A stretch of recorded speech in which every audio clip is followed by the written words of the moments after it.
Season 3 में हम सतीश वर्मा एक बार फिर से आप लोगों के स्वागत करतानी और एक दमदार आवाज के लेकर के हम बुलावल जा रहल बानी झारखंड के धरती डाल्टनगंज से श्रवण चंद्रवंशी जी को, जो कि अपनी आवाज में गुनगुनाने के लिए आ रहे हैं एक मधुर सॉन्ग। तो हम जोरदार तालियों से स्वागत कर रहे हैं श्रवण कुमार चंद्रवंशी जी।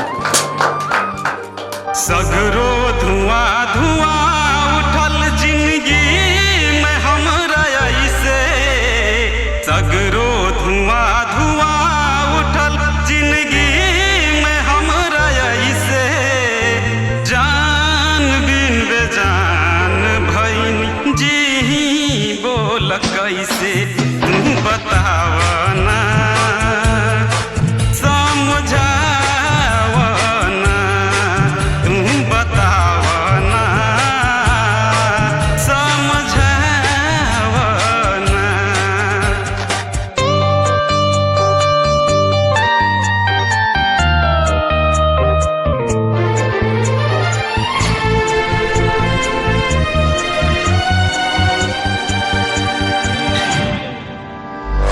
अखिया के तारोक ले हम दिल न लेकिन मानी हो, अब तो जिंदगी काटे पड़ी कसम कसम रानी हो।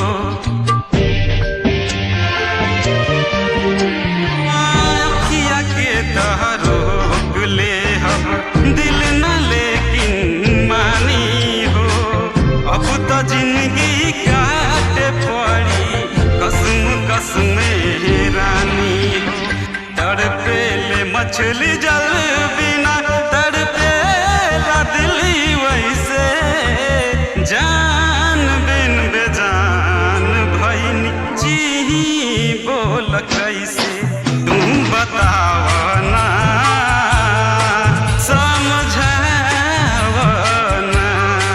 तुम बतावना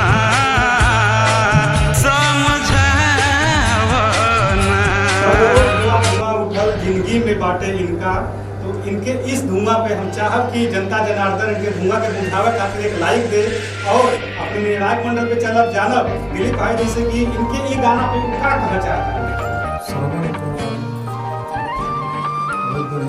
सगरो धुआं उठल जिंदगी सगरो धुआं पूरा सब बिखरा बिखरा हमको लगा बहुत मामूली से काम है। थोड़ा सा और दूर पे बोलने ना तो और खेल कर कंपोजिशन भी बहुत बढ़िया रहा है, कहीं ना कहीं हल्का फुल्का बिखरा बिखरा लगा है, बहुत अच्छा और एकदम एक टाइम पकड़ कर आपने बहुत मामूली सा हुआ है, वो तो आपको पता होगा। अपन बिखरल आवाज पे थोड़ी सी भैया से नसीहत मिल चुकी है, तो हम जानेंगे अर्चना मैम जी से कि वो श्रवण के ई गाना पे क्या कह रहा है। हम श्रवण से यही कह रहे हैं कि कहा गया है कि कोई भी आता है सोचता है कि हम पास हो जाए, हमारी आवाज़ बुलंद है, लेकिन वो हो नहीं पाता, उसको पता रहता है कि मैं कहाँ मिस हूँ। लेकिन क्या है, आप यहाँ से कुछ सीख रहे हैं, आप सीखिए और आगे ये सोचिए कि बेस्ट से बेस्ट हम करें और इससे भी अच्छा करें और विजयी करें।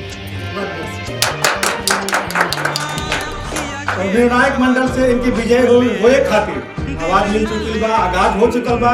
तो हम चाहब कि जनता जनार्दन इनके अपने मोबाइल से एक लाइक दे करके इनके अगला राउंड पहुंचावे, ताकि श्रवण कुमार चंद्रवंशी अपने प्रतिद्वंदी के हरा करके अगला राउंड में पहुंच सके। तब तक के लिए धन्यवाद।